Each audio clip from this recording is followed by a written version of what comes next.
Greetings, dear viewers. Anyone who has traveled to Thailand, other Southeast Asian countries, India, Bangladesh, or several Asian and African nations has likely seen the colorful urban vehicles there. Those who haven't been there have probably seen something similar in travel bloggers' videos. These vehicles, just like the yellow taxis in New York, ferries in Istanbul, or road trains in Australia, are a true symbol of those places. Their images are printed on t-shirts and magnets. They have become part of urban folklore and jokes, and the phrase tuk-tuk mister is a meme among backpackers. Yes, this short story is about light, mostly three-wheeled motorized vehicles swarming the streets of Delhi, Karachi, Hanoi, Bangkok, Jakarta, and other cities in Asia and Africa. We will talk about auto rickshaws, their origins, history, interesting facts, and more. You're watching Crossmoto. Enjoy. Subtitles created by Unicorns.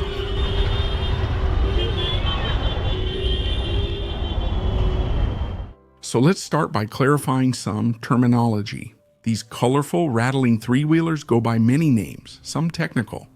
In English-speaking countries, they're called auto rickshaw, while in Russian-speaking areas, they're known as motoriksha. The other 24 or more are local nicknames for motorized rickshaws, which depend on the region, dialects, and other factors. In Thailand, they're called tuk-tuk. The name doesn't come from the Thai word tuk, which means cheap in English. Most likely, it's just an imitation of the sound of a two-stroke engine, tuk-tuk.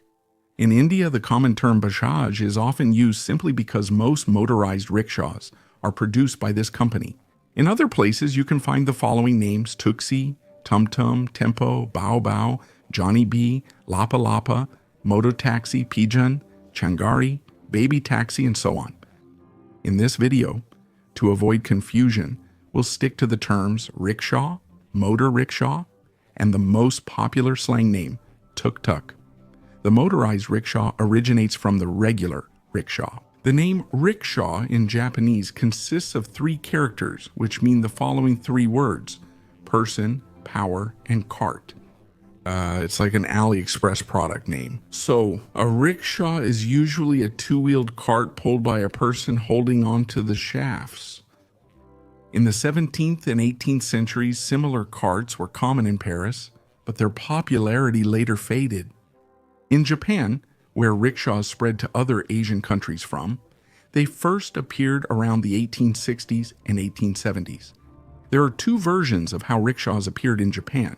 According to one of them, a rickshaw was invented by an American missionary named either Jonathan Goebel or Jonathan Scobie for his sick wife. Another version credits the rickshaw idea to 3 Japanese men, Yosuke Izumi, Tokujiro Suzuki, and Kosuke Takayama. In any case, it was they who, in 1870, received official permission in Tokyo to manufacture and sell such carriages. Overall, the appearance of rickshaws in Japan is associated with Western influence, which increased significantly after the Meiji Revolution of 1868. The pace of life in the cities increased significantly, the need for fast transportation of people grew, and the palanquins that had been used before became insufficient. They moved more slowly and required at least 2 porters. Owning a horse was reserved for the wealthy, while the middle class found it easier to pay a poor man to pull a rickshaw. At the turn of the 19th and 20th centuries, there were about 210,000 rickshaws in Japan, but then their number began to decline. Losing ground to bicycles and motorized transport, the rickshaw moved on to a poorer country. Some sources say cycle rickshaws first appeared in the 1880s. Once the internal combustion engine arrived, rickshaws soon evolved into motor rickshaws.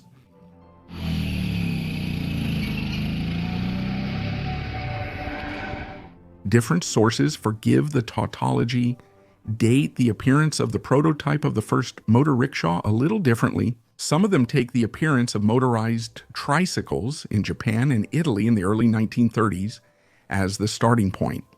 Others, with some assumptions, consider them to be the ancestors of motor rickshaws. The 3-wheeled design of Carl Benz, who applied for a patent for his vehicle in 1886. The most knowledgeable might even recall that back in 1769, Nicolas Joseph Cugnot invented the first self-propelled vehicle, which ran on steam and had 3 wheels. That to some extent might be true. Technological progress is made up of many small, often unnoticed or obscure events. But the invention of Cugnot and Benz, in my understanding, is primarily about the creation of a motor vehicle as such. The development of motor technology in the last decades of the 19th century and the beginning of the 20th was rapid and vibrant. The classes of technology were just emerging. There were no established concepts yet, and during this period, one could observe a huge number of bold technical solutions. Many of these solutions were not successful or effective, and time has filtered them out. So, during that period, there were a large number of 3-wheeled vehicles. And when it comes to motor rickshaws, it's right to look for where they came from to their current natural habitats. After all, Indians or Thais themselves didn't invent the internal combustion engine, motorcycle, or tricycle. At some point, these were brought there from more technologically advanced countries. In the 1930s, Japan, which at that time was the most industrially developed country in Asia, encouraged the development of motorized vehicles, including inexpensive 3-wheeled trucks based on motorcycles. Not long before, all machinery in Japan was imported, and only then did domestic production begin to emerge. The Mazda GO cargo tricycle, released in 1931, is considered one of the ancestors of motor rickshaws. It entered the market on October 3, 1931. However, for some reason, most people forget about a similar tricycle that also appeared in 1931. That's the Daihatsu HB. Early Mazda tricycles had a 10-horsepower, 500cc engine. Closer to World War II, the displacement increased to 670cc and the power to 14 horsepower. And don't be put off by what seems like low power. These engines had good torque. And, for example, Mazda GO model JA, with a curb weight of 560 kg, could carry 500 kg of payload. In the late 1930s, many companies in Japan, including Daihatsu, Mazda, New Era, Iwasaki, Welby, HMC Tsubasa, and Mizuma, produced numerous tricycles. At the same time, the Ministry of Postal Services of Japan distributed about 20,000 used 3-wheeled vehicles in Southeast Asia as part of efforts to expand its influence in the region. And these vehicles later became popular in some places, especially in Thailand, which in the 1960s started local production of similar tricycles. A similar development path for light commercial vehicles occurred in Italy in the 1930s. Companies like Moto Guzzi, Bianchi, Gilera, and Benelli produced a wide range of 3-wheelers for transporting goods as well as for special tasks in the Army and Fire Service. What did Italy and Japan have in common in the historical context of the first half of the 1940s? That's right, these countries ended up among the losers. The standard of living after the war was low, and for the next 10 to 15 years, bicycles and light motorcycles became the most in-demand means of transportation. That's because the overwhelming majority simply couldn't afford anything more. And as a cheap little truck, the tricycle was a good fit. For example, Mazda restarted production of its pre-war models as early as 1946. And by the late 1950s and 1960s, Japanese industry began producing more comfortable 3-wheeled trucks. Daihatsu Midget Mazda K360 T2000 Hope Star SM. These K trucks got a roof over the driver's head, a windshield, and a little later a full cabin that protected from bad weather. Italy experienced similar post-war processes. In the second half of the 1940s, aircraft designer Carandino Toscano was designing scooters for the Piaggio company. In 1946, he came up with a light and simple 3-wheeled commercial truck, which was approved by the company's bosses. The vehicle was named Piaggio Ape. Ape means bee in Italian. Initially, the tricycle was sold under the name Vespa K, or 3 Vespa. At first, the tricycles were equipped with engines ranging from 50 to 150 cc. Later, a 175 cc engine appeared, and by 1964 the APE-D model received a cabin. The Piaggio APE is still made today by Piaggio India as the APE-4. They are usually found as motor rickshaws. A relatively small number of APE-S were produced in Italy until October 2013, when Piaggio announced that Italian production of the APE would be discontinued and assembly would be fully concentrated in India. Piaggio and its Vespa scooter had a long-standing competitor, the Lambretta brand, which undoubtedly followed the example of the Piaggio APE, and in 1949, they introduced their first cargo tricycle to the public, the Lambra FB. In the company's literature from those years, there are mentions of the Model A, which was designed earlier and probably never went beyond the prototype stage. The F in the name stood for van, while the second letter showed the generation. Lambra was given to the light truck in honor of the river that flowed near the factory. The evolution of Lambra followed a scenario similar to APE. In 1957, the Lambra FD model with a cab appeared. The production of Lambretta three-wheeled trucks continued until 1971.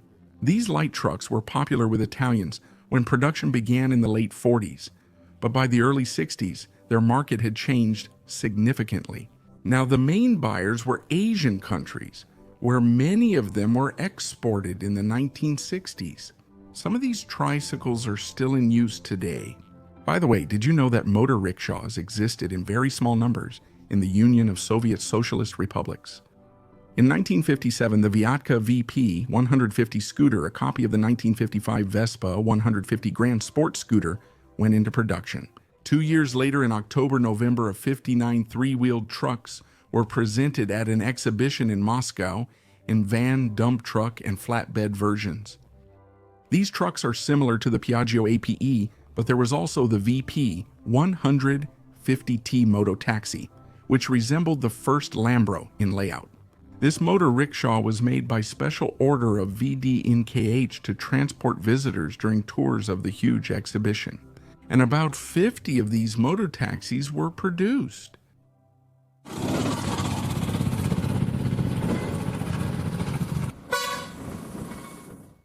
And now it's time to move to South and Southeast Asia of the 1960s. By this time, Japan and Italy have already managed to recover after the war, and people there are starting to switch to more solid vehicles, including cars. But the South and Southeast of Asia were still just as poor. By the 1960s, those countries had just escaped colonial rule, and there, motorization began in the same way, light motorcycles and scooters, as well as three-wheeled trucks. And these markets are actively being conquered by Japanese companies and some European ones. But it's one thing when the price is for equipment assembled by Italians in Lombardy and delivered to India, for example. It's a completely different thing when the price is for a similar product assembled locally by Indians. Setting up local production was only a matter of time. These were both branches of foreign companies and local firms that had mastered the production of equipment. For example, Indians were not very upset when Lambretta production stopped. First, there was already a large local manufacturer there. In 1945, the company Bajaj was founded. Back then, it was called Bajaj Trading Corporation Private Limited and was engaged in importing and selling two- and three-wheelers. And in 1959, it received a license from the government of India to manufacture two- and three-wheeled vehicles, as well as a license from Piaggio to produce Vespa scooters in India. Subsequently, Bajaj would become the largest manufacturer of motor rickshaws in India, and the brand name became a household word, just like, for example, Xerox. Secondly, in 1972, the company Scooters India Limited was founded, and the production of scooters began there. A couple of years later, Scooters India mastered the production of Vikram Lambri three-wheelers under license. Vikram vehicles became so popular by 1997 that the company declared, "To hell with two-wheeled scooters. We are directing all our efforts towards motor rickshaws." The Piaggio India division was opened in 1999. over the decades, motor rickshaws have evolved. In many modern models, the engine has shifted from under the driver's seat to beneath the passenger seats in the rear. Besides gasoline engines, diesel engines are used, and some motor rickshaws are converted to run on liquefied natural gas depending on the region. You know, it's hard to believe in environmental regulations in India, for example. However, they do exist, and motor rickshaws have noticeably evolved towards reducing emissions. Instead of two-stroke engines like in the 60s, they are now mostly equipped with four-stroke engines. Over the past 15 years, there has been a trend toward electrifying tuk-tuks. Overall, we know that this isn't any more environmentally friendly. But locally on the streets of a particular city, this solution means less exhaust fumes and less noise in the air. In 2013, India had about 100,000 electric rickshaws. Now there are many more. However, like most motorcyclists, most rickshaw drivers are conservative. For example, TVS, a relative newcomer to the motor rickshaw market, introduced a number of innovations in the TVS King model. In particular, they redesigned the reverse gear lever. But these innovations were initially met with resistance by Indian rickshaw drivers, and the company had to turn its attention to foreign markets, where auto rickshaws were a relatively new phenomenon: Africa, South America, and the Middle East. Rickshaws became hugely popular thanks to their low cost, good mobility, and ability to get through the crowded streets of big cities. Another factor that contributed to the spread of motor rickshaws was, and still is, the climate of the region. It's warm there all year round, and the roof of the three-wheeled vehicle protects drivers and passengers from rain or scorching sun. Tuk-tuks appeared as a result of the natural evolution of transportation: pedestrian rickshaw pullers, cycle rickshaws, and motor rickshaws, pedestrian rickshaws. Today, this is a rare thing found in only a few places worldwide. In Madagascar cities and in Kolkata, India, cycle rickshaws are mainly used for public transport, not just tourist entertainment. Most likely in 20 years, they will also be rare. Currently, the world capital of cycle rickshaws is Bangladesh. There, 400,000 cycle rickshaws are officially registered. In Myanmar, cycle rickshaws are popular in Yangon, where motor vehicles are banned and car taxis remain expensive. Cycle rickshaws in Myanmar are called saika, with a drawn-out Burmese-style ka. The word comes from the colonial English sidecar, which describes the design of the cycle rickshaw, specifically the side placement of the passenger carriage. Philippine motor rickshaw development was similar. After the war, many Kuragan and Rikua Japanese motorcycles with sidecars remained, and the local population used them for transportation and later began modifying imported vehicles based on their design. The only innovation introduced by the Filipinos was a roof over the sidecar and the driver. Tuk-tuks are legitimate participants in road traffic in Asian countries, although sometimes it may seem that they are homemade vehicles, not controlled by the authorities. No, they have license plates.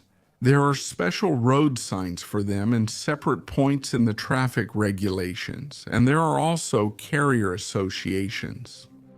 An interesting fact is that in some countries, the road signs schematically depict exactly the type of tuk-tuks that are common in that country. In recent years, motor rickshaws have spread across Africa, with more suppliers and spare parts stores emerging. In Liberia, moto taxis were replaced by motor rickshaws, which proved safer due to their metal frame, walls, and lower speed compared to motorcycles. After the ban on moto taxis in Liberia, accidents involving motor vehicles decreased by 90%. Well, in the end, African cities will face the same problems that Asian megacities have already encountered: traffic congestion, noise, and emissions. Some countries have addressed this problem radically. They simply banned tuk-tuks, for example, in Nepal and China, in the Myanmar metropolis of Yangon, and in Islamabad, Pakistan. Uber's arrival led to similar tuk-tuk apps. In Egypt and Sri Lanka, it's Uber Tuk, and in India too, Yagno. And three-wheeled motor rickshaws are serious competition for regular car taxis because of their low transportation costs. Besides the fact that the main purpose of motor rickshaws is quite routine, transporting people and goods, There is also room for competitions using these vehicles. In India, since 2006, there has been an event called the Rickshaw Run. Every year, routes change and more teams join. In 2006, the route went from the town of Kochi in the southern state of Kerala to Darjeeling in West Bengal. 34 teams entered the race and 31 finished. The Rickshaw Run is held every 4 months in January, April, and August in India. The route changes each time, starting from the last race's finish point. During the 2022 Rickshaw Run event, 2 teams, one Canadian and one Swiss, set a world record for the highest altitude reached in an auto rickshaw. In the Himalayas, they conquered the Umling Pass, which is located at an altitude of 5,799 meters above sea level. The road that passes through Umling Pass is the highest altitude road in the world. The southern base camp of Mount Everest, or Chomolungma, is at 5,300 meters, 264 meters lower in elevation. Besides endurance races, there are several speed competitions. So, in 2019, Matt Everett made it into the Guinness Book of Records by accelerating a modified tuk-tuk to 119.5 km per hour on a 1971 motor rickshaw. He installed a 1.3-liter Daihatsu engine instead of the original 350cc engine, and attempts to break the record are still ongoing. The sad truth about tuk-tuks and rickshaws is that their drivers belong to the poorest segments of the population. In capitals, they're often provincial migrants. In provinces, they're from villages. On the city streets at night, you can come across parked motor rickshaws with hammocks hanging inside where the drivers sleep. Their earnings are enough for meager food and the remaining money they send to their families. Motor rickshaws will remain a hallmark of the bustling streets in African countries and some Asian states for a long time to come. And they will not undergo significant changes, except perhaps for the switch to electric motors, which will help reduce noise and emissions on city streets. And at this point, my friends, my story comes to an end. This is the story of the colorful vehicles from distant and exotic countries for us. The story of motor rickshaws. As always, at the end of the video, I remind you that you can help my channel grow and support the release of new episodes by sharing, subscribing to the channel, and leaving a comment. This was the Cross Moda channel. See you next time.